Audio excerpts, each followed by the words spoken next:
Not an if, this is a when.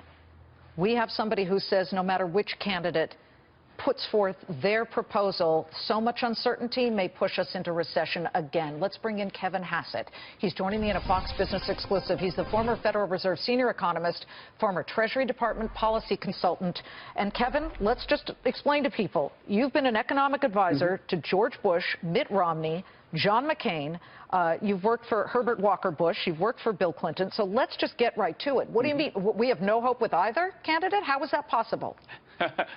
Please. Well, you know, we just put out a study that suggests that the recession risks are much higher than people are talking about right now. What we did is we looked all the way back to the Civil War, and we looked at what happens in election years. And what happens in election years, especially when you have candidates that are really far apart, and we sure have that this time, then what happens is that businesses stop investing. They decide, hey, I'm going to wait until November to figure out where I'm going to go with this thing, because if the left-wing guy wins, then maybe I'll wish I didn't build that factory I was going to build this summer. And we can really see it in the data. You remember how weak GDP was, and it was weak because of capital spending. Going back all the way to the Civil War, but also to the Second World War, you see about the same pattern. The odds of a recession in the 12 months after the November of a presidential election are about double what they normally are. Okay. And the data right now are trajecting in that way. And so I think whoever wins, they're going to inherit a very, very weak economy, an economy that's weaker than the thing that you're seeing in the data right now. My head hurts because we're 19 minutes away from finding out whether Cisco is going to announce something crazy like 14,000 layoffs. But can't tax plans change certain things? I mean, we could roll through a couple of points of both of their tax plans. Donald Trump wants to make the top for upper income corporate top tax rate 33%. And Hillary Clinton wants to add a 4% surcharge for income over $5 million.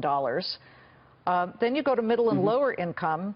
Donald Trump wants to reduce the 15% income tax bracket to 12% for the lower income people. That would raise their after-tax income to spend and possibly help the economy. You can see what Hillary Clinton is expected to do on middle and lower income families. Bottom 95% would see little or no change. Can't we fix certain things through tax policy? Yeah, and the big thing that Trump actually addresses but Clinton doesn't is the corporate tax rate.